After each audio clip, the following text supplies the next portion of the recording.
Good evening, everyone, for another session in our series of Bhagavad Gita, uh, which we have named as Divine Plunge.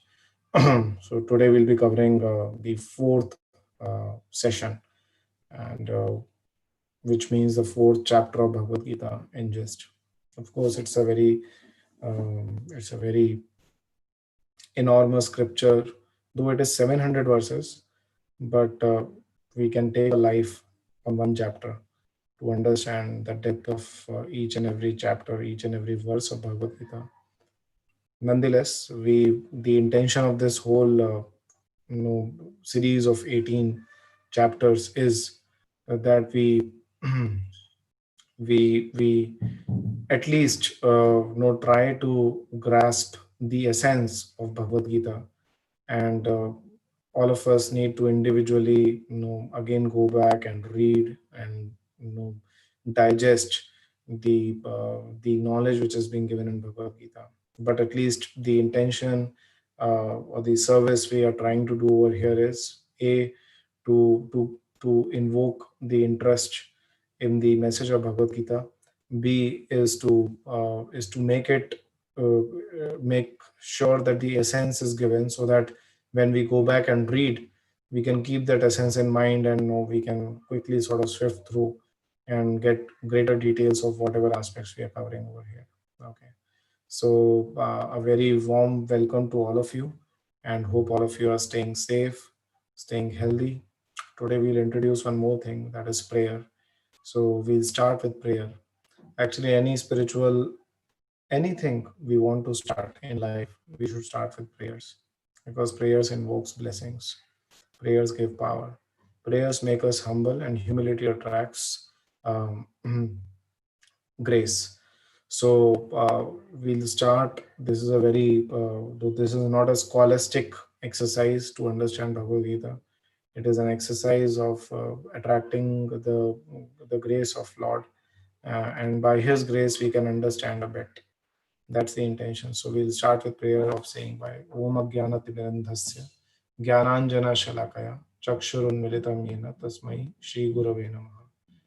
नमः ओम विष्णुपादाय कृष्णप्रेष्ठाय भूतले श्रीमते भक्ति वेदांत स्वामिनिति नामिने नमस्ते सारस्वते देवे गौरवाणी प्रचारिणे निर्विशेष शून्यवादी पाश्चात्य देशतारिणे जय श्री कृष्ण चैतन्य प्रभु नित्यानंदा श्री अद्वैत गदाधर शिवासदि गौर भक्तवृंदा हरे Krishna Krishna Krishna Hare Hare Hare Ram Ram Ram Hare Hare.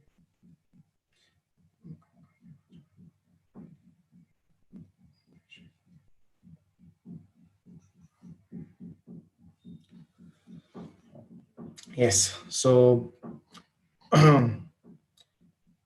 so before we proceed for today's chapter of Bhagavad Gita, we'll just quickly, in a very quick way, just revise the link which we are going through. And the first chapter was observing the armies on the battlefield, and the first chapter becomes the basis of Bhagavad Gita. Three people in confusion: Dhritarashtra, Duryodhan, and uh, Arjuna. The short form of that chapter is doubt, wherein we are talking of Dhritarashtra, Duryodhan, ominous results, and then we talk of that how the bewilderment happens, and there is a turning point which comes in the life of Arjuna where he says, "I'm not going to fight." The second chapter is content of Gita summarized, as we have discussed. It is something which is which is summary of full Bhagavad Gita end to end. That is covered in second chapter. It is the longest chapter, one of the most important chapters in Bhagavad Gita, and the short form of that chapter to remember is Gita. So G stands for Guru or teacher. I stands for identity, that how we are spirit souls and not this body. We are in this body, but we are not this body. T stands for two duties. So we are soul and we are within this body. So there are two duties we need to always perform. That is, one is spiritual duty, and parallelly we need to perform our duties pertaining to this body. Obviously, since we are soul, it is a spiritual duty which is of paramount importance, which is the end. But at the same time, means is also important. So we also take care of our duties towards the body. And the interesting part is when we continue to do these two duties parallelly, and the duty pertaining to body also, if we do, under the guidance of the scriptures, of the message of Lord, that also becomes spiritual. So essentially, when we are differentiating these two duties, doesn't mean that in the eyes of God or in the eyes of the results which we are talking about, it is going to be different. It is not going to be different. Though one may be exactly duty of soul, which we is connecting to God, which is doing our, no, which we'll be getting into detail in the further chapters. But even the duty of body can is as well spiritual if it is done, as we discussed in the subsequent chapter of chapter 3, Karma Yoga, when those duties are also performed in a spirit of sacrifice, in a spirit of, in the mentality of not selfish interest, but in the mentality of sacrifice. Sacrifice for whom? Sacrifice for God. Sacrifice for Lord Krishna, for His pleasure, as His servants. So there's a meditation. So yoga means meditation. And this is the meditation we have in whatever activities we do, that we are soul and we are servant of God because we are part and parcel of God. So obviously we are supposed to serve. It's our duty to serve. So why not do every activity with that meditation? So that's a practice. Just like any hatha yoga, there's a practice, right? So any kinds of meditation we talk of, there is a practice. There's a practice, whatever we do in this world, we need practice. Similarly, this consciousness also of doing things for the pleasure of God as a sacrifice for God also needs practice. So that practice we need to enthusiastically and with determination, with patience, we need to go on. And what happens when we do that? There is no loss. There's only gain. We only stand to gain. There is nothing to be lost over there. That's what we mentioned in the chapter 3 tree. So with the tolerance of a tree, if we continue this determination and enthusiasm, we continue this path of devotional service, then we become the exemplary leader, which is the E. And only thing what we need to watch out for is the enemy of the soul, which was the last E, which is lust. Lust means unlimited desire to enjoy, unlimited, uncontrollable desire to enjoy. And because we want to enjoy uncontrollably, we want to ensure that everything is in our control. Actually, nothing is in our control. We are semi-controller. We are like minute controller, but we are not the supreme controller. We are not controlling people around us. We are not controlling situations around us. We are not controlling the weather around us. We are not controlling so many things. We have control, but very small control. But still, we are so attached that no, we feel that no, whatever we are doing, we have to get that particular result because I'm doing it and I want to enjoy it. But technically, it is not possible. So, what we can do is we can do our part as a service to God, whatever duty we are supposed to do, and then whatever comes on its own accord, no, it will always be good for us. It will always be auspicious for us. So we also discussed this concept that no 1000 rupees means 10 rupees is already included in 1000 rupees, right? So similarly, when we do the spiritual exercise of spiritual meditation of doing anything for the service of Lord, automatically we don't have to bother too much about the results of those activities because they will automatically be coming. And definitely under the direction of God, whatever comes, it will always be good for us. So that's the attitude. Just like a if one is a driver of a very big person, he is no a very big politician, a very influential person, the driver doesn't have to bother. He also enjoys with the person only. So he goes to the important places and he even goes to the dinner. If the boss is dining somewhere, he also gets to eat the dinner and all those things. So he enjoys the car, he enjoys the facility, he enjoys everything. So similarly, we are servants of God. We don't have to worry too much about how much we are going to enjoy because we are going to enjoy the maximum, actually speaking, only when we are serving God. So He's a topmost boss. So that's the point. Okay. So the essential message in the third chapter was that spirituality doesn't mean that no, we have to give up things. Okay. It was spoken to Arjuna. Arjuna was a warrior. Okay. Battlefield. What a place to talk about spirituality, which people usually think it's about peace, meditation, and no everything. Spirituality is downright practical. Spirituality is meant to connect us in our day to day activities. So that's the goal of spirituality. So what we see over here is that the spirituality doesn't mean inaction, doesn't mean giving up our duties. Spirituality means connecting our duties, changing our mentality, And by changing our mentality, we can connect our duties to God. And that's what it is. The fourth chapter is talks even deeper. Yesterday we discussed this point. Right now, we spirituality means it includes activities, it uses knowledge, and it is in the heart, it is devotion. Okay. So we discussed that how activities is an integral part of spiritual life. We cannot talk inaction in spiritual life. That's just imagination, because soul can never be inactive. Imagine, no, a person dies, the soul leaves the body. How it is possible for that soul, like, no, and then the body is dead actually. So the all action whatever we are seeing is all because of soul. The action what is happening in our mind, in our body, and whatever we are doing outside, so all that is because of presence of soul. So soul can never be inactive. uh, Soul can never be inactive in material, the realm understanding. What to talk of spiritual understanding, soul has to be fully active.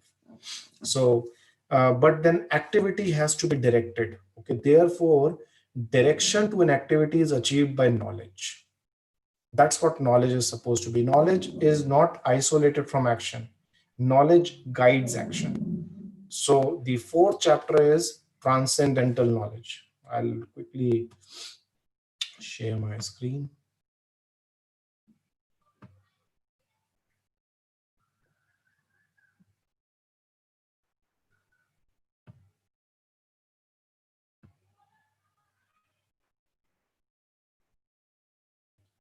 Yes, so transcendental knowledge. And today's topic is just like we have acronym for every chapter: doubt, Gita, tree. This chapter is acronym is ears. Knowledge is received best by ears.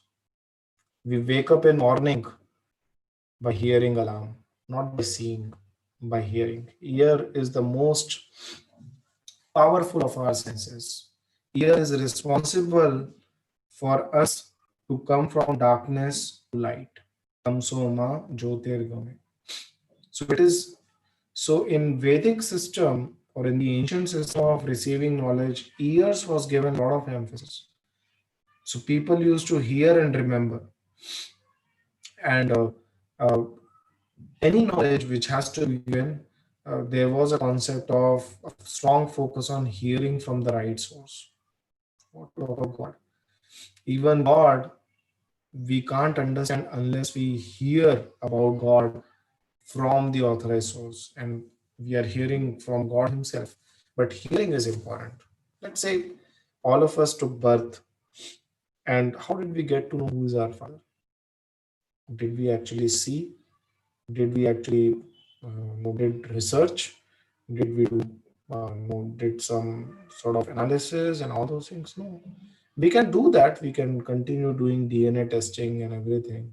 Probably in 700 years, we'll reach some thousand people who may be our parents, maybe our father. But the best way to understand who is our father is ask mother. Mother is the authorized source to understand who is our father. Okay. So similarly, yes, after one gets to know he's my father, we can do research. Okay, yeah, yeah, yeah. His eyes also match with me, and see our activities, our mood also matches, and so many things which matches. He likes this, I also like this, and all those things. So then we can do a lot of whatever deduction we want to do. But the point is, it all starts by hearing. It all starts by hearing from an authorized source, and that's what this fourth chapter is all about. So please remember, use activities, involving activities and using knowledge. So now we are progressing to the second part, which is using knowledge. What is that knowledge all about? So that is what is covered in the fourth chapter. So the first E of years, it stands for eternal education. Okay, what is this eternal education? It basically is, roughly 42 verses in this verse, in this chapter, and from verses 1 to 10, it is years, E, which is eternal education. All of you must have heard about this verse, yada yada hi dharmasya glanir bhavati bharata. So whenever there is a decline in the religion, I come, oh Arjuna, I come and repair, the religion, and and establish religion. So no, every yuga I come, every whenever there is a time which is like, no, it is out of hands. The religion is completely down and religion has completely predominated, I come. Why he comes? Because it's his. This whole universe, this whole creation is his. And that's what eternal education is all about. We discussed about soul. But then when we are in this world, it becomes confusing that know how we have to behave in this world. So in this 10 verses, Lord explains that this creation is actually his. It is his creation. It is not my creation. Just like a typical example. And sometimes we think that no, okay, if Lord is coming in an avatar over here, taking an avatar, he comes to this world. He's like us only. No, he is like us. The example which we can understand from, which we can help us understand, is just like in a prison house. A prisoner is there, okay, and there is a jailer. Similarly, like no, sometimes a resident comes for a visit on 15th August or 26th January. Now, if a prisoner starts thinking, see, this president is also in the jail, so he's also like us only. That's a foolish theory. Similarly, if we think if Lord has come in this world and okay, Lord is like us only, that is not right. Okay. Point is, we'll stick to this example because this example is important to us to understand why we are here and what we are supposed to do, and when what will happen if we behave rightfully, what will happen if we behave wrongly. Okay. But the point, going back to the point, is that no, this is just like the prison house belongs to the government, and who comes to the prison? Those who break the laws of the government. Similarly, this material creation, you must have heard from various sources when we talk of liberation. Why are we talking of liberation? Not just we are talking of liberation in Bhagavad Gita. All religions, whether it is Bible, whether it is Quran, everybody talks of liberation from this world. Why? Why will we talk of liberation if this place is worth living for eternity? No. The point is, barring, no, if we take any religion, if we take any scripture, if we take any panth, everybody, whether it is Sikhism, whether it is Islam, whether it is Christianity, whether it is anything, every religion talks of liberation. Why? Because this place is just like a prison house, is just like a hospital, where no, either of these two examples, whatever it become, it's like a prison house. And who comes to prison house? Who breaks the laws of the God. It's really disheartening to hear that we broke the laws of the God and when we came over here. But the point is, let's go back to the third chapter and the last E, end of soul, the uncontrolled desire to lord it over the nature, to enjoy. Okay, that is our root of sinful activity. When we get blinded, just like a blind person, he is not able to see anything, and like no, when blindness, he's just going to bang around and no, and let's say if he wants to drive very fastly, the blind person, he's just going to bang around boomerang. Similarly, when the soul is covered not just by the body but the unlimited desire to enjoy this body, he doesn't see what is right, what is wrong, he just wants to enjoy, and that leads to sinful life. Okay. So what we are seeing in this world, in this creation is a rectification arrangement given for the souls who are in this world to basically correct this desire to enjoy independently, uncontrollably.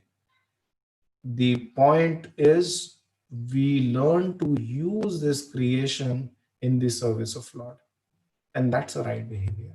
When we behave in that way, then just like a prisoner, if he starts understanding who comes to the prison, one who breaks the laws of the government, he comes to the prison. Not everybody, the whole city is in prison.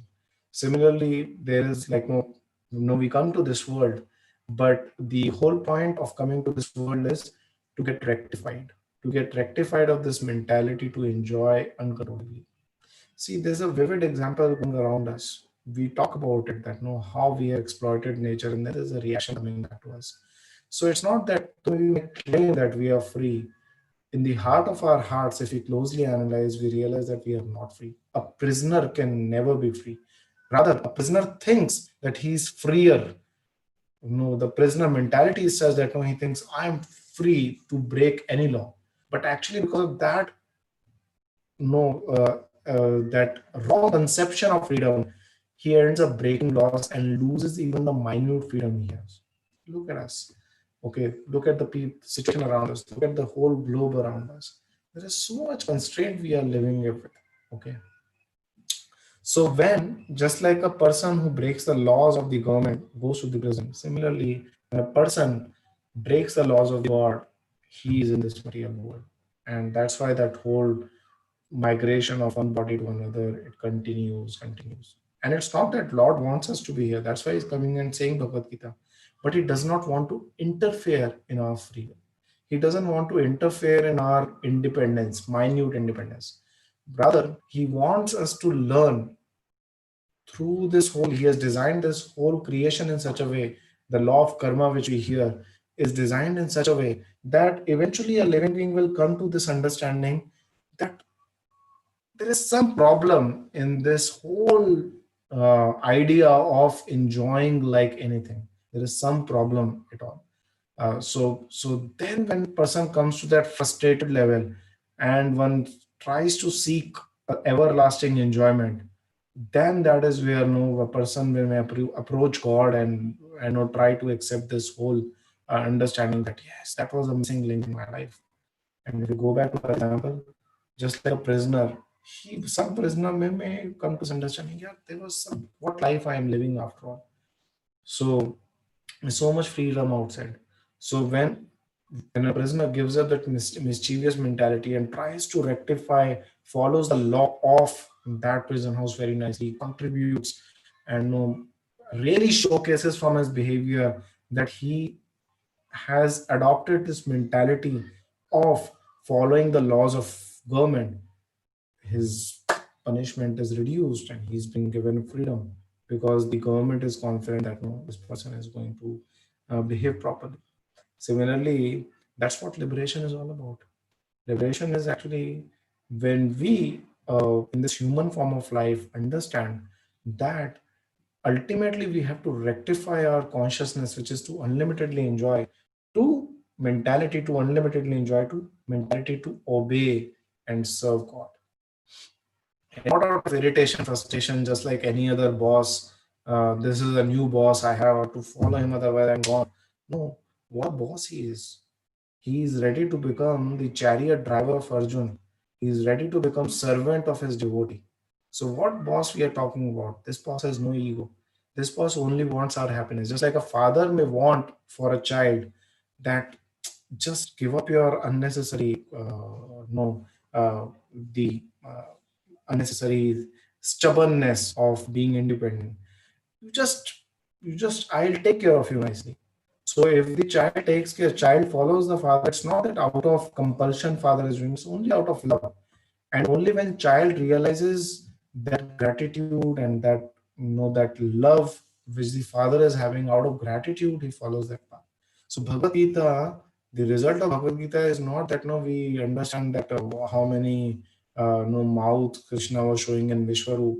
All those things are definitely there. Maybe we can go deeper into it. But then the point is that no, develop gratitude for God, that how much He is concerned for us, that He is coming and really trying to give us the core knowledge which we, if we accept with good faith and apply it in our lives, our life become completely happy. So when we apply that knowledge, we become completely happy. So that's the E is that, the A stands for accurate understanding. Okay. This is again, so it's there's a story behind this. Okay, so I'll tell one story. So once there was a person who was a teacher of, he was a drum teacher. He used to teach drum.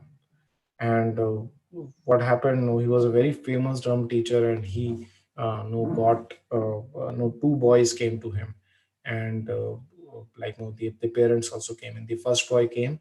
And the parents told that, so sir, please accept him as your student. He also knows a beta, he knows how to do drumming, he has done that, something he knows. So why don't you take him, and he'll learn it very quickly. So he told, okay, fine. So he gave him the drums and he asked him to, show what he knows. And he, whatever knew, he did that. And And then what happened was that he told that, okay, I'll charge 1,000 rupees for this child. And okay, so 1,000 rupees, but we heard it is like, it was lesser. Maybe they didn't say anything, and they went out. And meanwhile, the other student came in with his parents, and the parent told that, no, he doesn't know anything about drum. So please accept him as a student. So he told, yeah, fine, 500 rupees is the fees. And when they came out, they realized that this person has asked 500 rupees from the other student, and my son, he knew why he's charging 1,000 rupees. This is unfair. So they went back to the teacher and they asked him that, why are you charging 1,000 from us, 500 from him? So he told, I'm charging 1,000 because he's having a wrong understanding of playing drum. So first I have to correct that wrong understanding and then place the right understanding of, of playing drums. So it's a double effort for me. So sometimes what happens, some knowledge is more dangerous than no knowledge. And that's what A stands for, accurate understanding. Here, many common misconceptions of spirituality, Lord talks in one verses. Okay, so we'll go through that. Just like you may do whatever you want to do and you will achieve uh, the same goal. It's a highly ridiculous thing which is not even applicable. This principle is not applicable even in the current uh, uh, time which we see. I mean, we take a ticket and no, we sit in another train. We don't reach the same goal. We have to take a ticket for a train which takes to a particular destination. So how can we take any path and we reach the same goal? Then there is a concept of how uh, without the understanding, and that's why India, we see sometimes there is a lot of history, who is God and who is not, and so many things are there. So it's important to have an accurate understanding of what technically God is, what demigods are, what is the relationship between God and demigods, what role do demigods play in this whole creation. So like that, one has to develop very sound understanding of spirituality. Yes, I may accept that, no, I'll sacrifice for God, but then the understanding of God itself may be wrong sometimes. Okay, so that's what the accurate understandings are. And when one does that, R means removing reactions. Now, this is a mantra to how to be free from sinful reactions. We may be fearful, अरे मेरा पाप है, उसका ना प्रायश्चित. कई लोग प्रायश्चित के लिए बहुत कुछ करते हैं. But the mantra which is given in Bhagavad Gita is rectifying the mentality and continue doing one's activities. That is the removing reactions. Okay, so there's a very important mantra which we'll talk about in later.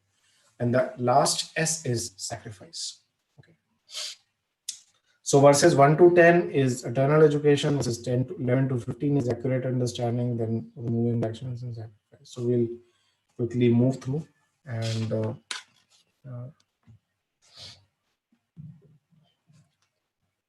so this is the first, as we see now, Shri Bhagavan Uvacha. So Sanjay is saying, so the Bhagavan is speaking. So what he's saying, so listen about this knowledge. When Arjuna heard about that whole chapter of karma yoga, of how one has to do this, so how to give up that enemy, how to cut that enemy, how to destroy that enemy of uncontrollable desire to enjoy, which is blocking me from following my path of two duties of simultaneously performing a spiritual and the duties as a servant of Lord. So what do I do? So Lord says that, no, it's a knowledge. Knowledge is the sword by which we can cut ignorance. Similarly, now he says that knowledge which I am going to give you now, it is something which I have given to everyone. Okay, this knowledge, sun god Vivashwan was instructed. Then Vivashwan instructed it to Manu. Then Manu instructed it to Ikshvaku. Like that, there's a parampara. There's a disciplic succession which is coming from Lord Himself. Then it went to Brahm, like no, the Narad Muni, and like that. So there are disciplic succession which is there. It's very important because when we are accepting a teacher or a college, we accept a college which is certified by AICT and the teacher which is bona fide, having a bona fide degrees and all. Similarly, the spiritual teacher should also follow the disciplic succession which is coming from Lord Himself. Otherwise, that knowledge will be adulterated. Otherwise, that knowledge will be, we have like 800 versions of Bhagavad Gita in India. So there is one Bhagavad Gita which you will also find. It is, I think, available in some place in Bengal. That Bhagavad Gita teaches you how to be thief also. So there are many versions of Bhagavad Gita, but Bhagavad Gita is essentially meant is a song of God which is meant to bring us closer at the feet of God. So here the God himself is saying about the knowledge which has come in the disciplic succession, and we should also receive that knowledge in disciplic succession, which is talking next. That evam parampara praptam imam rajarche vedu sakalinam hata yoga nashta parantapa. So he says that no, this science is received from disciplic succession. In due course of time, this succession is broken, and then the science appears to be lost. Then what happens? I come. So he says that no, uh,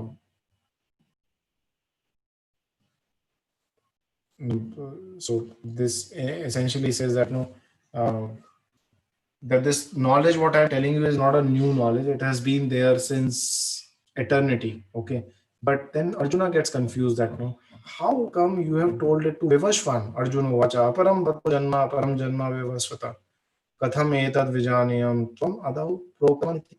How can you describe it to Vivashvan? Vivashvan is so old. And no, you and me, we are like friends only. We know each other from like, you are like, at that point of time, Krishna was 125 years old at the time of the fight of Kurukshetra battle. So Arjuna was saying that, how come you know? You have spoken to this. And uh, so then he, no, Lord says that, no, don't worry. You were also there. I was also there. Everybody was there. Since all of us are soul, please remember, all of us are soul. We have been there since eternity, but we forget. And Lord doesn't forget because we change bodies. Lord doesn't change the bodies. That's the point. The forgetfulness is there because we change bodies. Just like what we did last exactly, I mean, all of us probably, those who are hearing, we were in the same time doing divine plans. But then what we did exactly 7:45 p.m. yesterday, we forget. We don't remember because our body changes. Everything is changing. Therefore, we forget. And of course, when there is a big change of the body, we forget our past life. Okay, so this whole change of body is causing the forgetfulness, but the Lord doesn't change his body. Yada yada hi dharmasya glanir bhavati bharata. So whenever that disciplic succession is broken, the chain is broken, I come. And abhyutthana dharmasya tadatmanam shijami ham. So I come and I again establish the religious principles. Paritranas. What do I do? What is the religious principle? Paritrana sadhana vinashaya cha dushkritam. Dharma sansarpada arthaya sambhavami yuga yuga. So I come and I basically protect those who are my devotees and I punish those who are miscreants, just like what was happening in Kurukshetra war. So, and as well to re-establish the principles of religion. What is a religion? Religion means to follow the orders of God. That is religion. We are not talking of religion of some Muslim or Islam or Christianity or no. That's not religion. That is a faith, a kind of faith. But all these scriptures, if we talk about, if we are truly following that scripture, all scriptures march us towards this fact that no, we are servants of God and our duty is to follow the orders of God. And what is that dharma? Is to understand. One who understands Janma Karma Chame Divyam Evam Yoveti Tatata Tyaktva Deham Punarjanmati Mam Eti So Arjuna. So once one understands that my birth and my activities, Krishna is saying to Arjuna, if one understands them in truth, then he becomes eligible. We were talking of right now, liberation. Then he becomes eligible for liberation. So what is the criteria of liberation? Janma karma cha me divyam evam yo veti tatata. One who understands the uh, the mysterious birth and mysterious activities of God. When we understand that, fit for liberation. Because then obviously we'll accept him as as our master and we'll continue serving him. Now, in this way, the accurate understanding comes in. Okay. So after establishing this, that I am supreme, I come to establish the dharma and one has to follow me. And if one does that, if one really understands me, he gets this thing.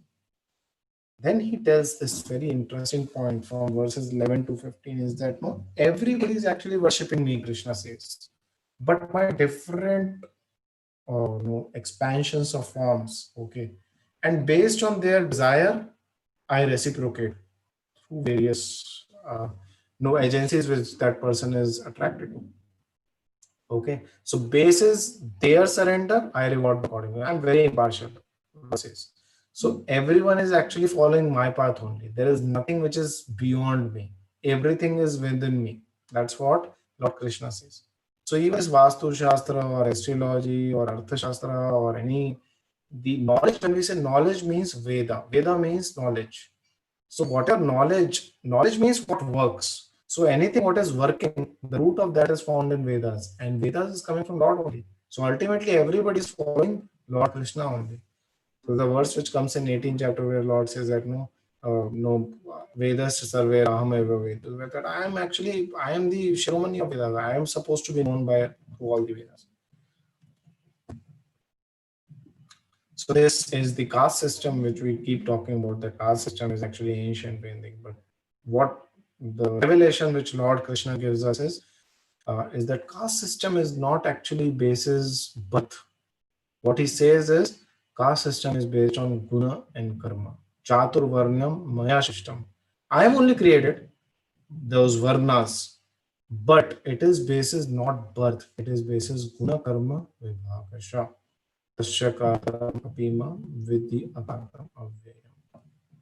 So not that I am born of a particular caste, therefore I know that I have to behave accordingly. Just like if my father is a lawyer, I can't say that I am a lawyer because my father is a lawyer, right? I have to behave like a lawyer. I have to learn things. I have to learn law. I have to actually do law and I behave like that. So that's what guna and karma is all about. So that's what Lord says is the accurate understanding, because sometimes people misunderstand religion is very so to say sectarian for a particular class of people. No, everything is very fairly divided. But when that knowledge is construed, or when that knowledge is not coming in disciplic succession, it is coming based on one's own mind, and no, everybody is trying to say anything, then the knowledge becomes construed, and we misunderstand religion as something very sectarian or sort of very violent and all those things. But actually, it is not supposed to be violent. It's very, very fair, very, very practical, very, very rewarding for everyone. So that's what the point is, that no tad vidhi pranipatina pariprashnana seva. So the point is that which is the the S which we are talking of, sacrifice. The point is that we sacrifice our ego, because there's only one thing which is stopping us to understand God and achieving happiness by understanding Him and us. That only small little thing which is there is ego. That why should I accept somebody uh, as a spiritual teacher to understand what's wrong? But point is that that's the way to go about it. So when we try to learn the truth by approaching a spiritual master, then by intelligently, we see Arjuna is so intelligently inquiring. It's not that uh, we are talking of blind faith over here, but when the inquiries is not made in challenging way, but in a way to understand truth, then that works like anything. That works like anything. Just like soil is there and we have a seed and we put water, the plant has to come. Similarly, the result over here has to come if we follow this rule of Tadvidi Pranipatina Pariprashnena Seya. So when we go to a spiritual teacher, who is a spiritual teacher? Qualified, one who is speaking as Lord is speaking, as it is. And what is Lord speaking? Lord is speaking that you understand me and you will become liberated. That's how it is. Okay. So, and then, but what happens? It needs faith. So, faith is very important element in our growth in spiritual life. Without faith, we can't achieve anything. In fact, without faith, we can't achieve anything in this world only. Let's say if we have mentality to doubt everyone who's sitting around us and who we are interacting with, if we doubt, we'll always be miserable. There has to be some faith which will help us operate even in this world. I discussed this example in one of the first session, but how when we go to a flight or we go to a bus, We don't actually go and take certificate of the bus driver that no, are you license hai expire to nahi hua hai, aata hai PR to nahi hua hai. We don't do that. We just have the basic faith that no, okay, this system is bona fide and we'll go and sit. Similarly, when the revealed scriptures and Vedas, when we're talking about, and we unnecessarily, not out of intelligence doubting, but out of just uh, ego, if we doubt it, then that is like, no, then it is impossible to do anything on this path. It becomes very, it is not possible. And the point is, the person who keeps on doubting, as we say, he can never be happy. So that's what Lord Krishna says, that for the doubting soul, nayam loko asti na paro, na sukham samshayatamana, that neither he is happy in this world nor in the next, which means neither he is happy in this body. When he'll achieve the next body, again he'll be unhappy. So just like you see, the child is so happy because he has faith in parents that no, they'll take care of me. We are sometimes in distress anxiety because we think we are only running the whole show for us, our family, everything. But ultimately, it is Lord who is running for us. Okay. So when we have that faith in Lord, in His words, then that becomes very easy for us to follow the right path. So this is the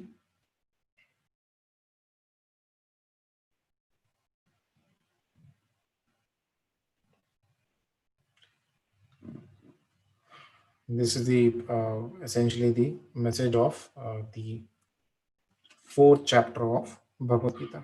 This is the essentially the okay. So once again, to summarize, if what we are saying is E.A.R.S is the fourth session, where E stands for eternal education, A stands for the accurate understanding, which means there are so many something which we know about God, that kind of understanding, which is very superficial. That is more dangerous than having no knowledge. So have the accurate understanding of Lord. And when we have the accurate understanding of the Lord, it helps us remove the reactions in our life, become happy, because it is only because of the sinful reactions we are unhappy. And how to do that is by a sacrifice of our ego, by going to the proper bona fide spiritual teacher and understanding truth from him and going ahead in our life and become happy in this life and become happy in the next. So that's what the message of fourth chapter is. Here we understood the role of creation. Here we understood the role of how Lord controls the whole creation, how it is actually creation of Lord only, what is religion, and how actually when we follow religion, we become eligible for everlasting happiness. How when we are doubting unnecessarily, egoistically, not out of intelligence, but out of our just sheer ignorance and laziness and challenging attitude, it just is nobody lost but ours. Okay. So that's how we sort of approach this wonderful chapter of Bhagavad Gita. Okay. So with this we will end. If there are any questions, I'm seeing some other questions in the chat box. So one of the questions is, what are the four divisions in human society and also three modes of material something? Okay. That is three modes of material nature. Okay. So the four divisions of the human society is actually the four spiritual orders and four social orders. Four spiritual orders are brahmachari, grihastha, vanaprastha, and sannyas. And four social orders are brahman, grihastha, brahman, kshatriya, vaishya, and shudra. So the society is divided in this in these four spiritual orders and four social orders based on the modes of nature which a person has acquired. So let's say if I am of a Brahmin father, but I have extreme mode of passion, then I am actually not eligible that sense unless I'm trained to operate as a Brahmana. So basically, what we are saying is it's all about training, it's all about one's inherent qualities, it's all about one's inherent inclination. not that I am born of a particular person, so I'm supposed to be that only. Is a freedom. And it is actually the other point which later on it will come in Bhagavad Gita, where Lord doesn't differentiate. uh, it is the differentiation which has been created by us, wherein we talk of that Brahman is higher and Kshatriya is lower and Shudra is the lowest and all those things. No, it is not like that. In the real social system, everybody is given respect. Okay. In the real social system, everybody has a role to play. So we also see some Shudras in the ancient system, they were advising kings. And they were taken in the position of actually the guide or the Brahminical position, that in that sense. So it is not that no, we talk of that. Essentially, those caste system, even if we remove now, there is a default division in the society. There is an intelligent class of people who are guiding. There's an administrative class of people who are controlling things. There is a mercantile class of people who are engaged in business. And fourth, there is the class who is engaged as as basically working and all those things. So it's fine. So there is no harm in that. There is no this is lower or that is higher. That is wrong. It is thus that basis one's nature, which is acquired by the three modes of nature, which is mode of goodness, mode of passion, mode of ignorance. One takes a particular occupation and one takes a particular position in the spiritual order of brahmachari, grihastha, vanaprastha, and sannyas. Whatever position one takes in, what one has to do is janma karma me divyam yo janati tatata. It is possible in whatever society, social order, whatever position one may be in, for everyone it is possible to follow the real religion, which is to follow the orders of God. That is the only religion which is there. Follow the orders of God. That is it. So that is possible to be done by everyone. There's no differentiation like that. So I think that's what answers the question on both telling the religion, the real meaning of religion, and the four divisions in one society. What if the person has full faith but is finding it difficult to act according to dharma? Then one has to take the association of those who are following dharma. Okay, so just like if I have to run a business, if I have to start a business, we are like in a startup kind of phase, right? We had a history of not even talking about spirituality, and we have started a spiritual path. So a startup, when the startup flourishes, when it is present in the ecosystem of other startups and venture capitalists and all that ecosystem is there, right? Similarly, when we are starting up in the spiritual life, we need that ecosystem of the similar people who talk about, whom we can regularly connect with, regularly talk to. And when we hear, when we discuss, when we open our hearts, in that process, we get that strong faith. Our faith becomes stronger to continue on this path of Dharma. Of course, it is difficult. It's very easy to get spoiled. If you keep the milk outside, just as it is, the milk spoils. It just spoils. But to convert milk into ice cream, it takes effort. You have to really sit down and codify it and so many things.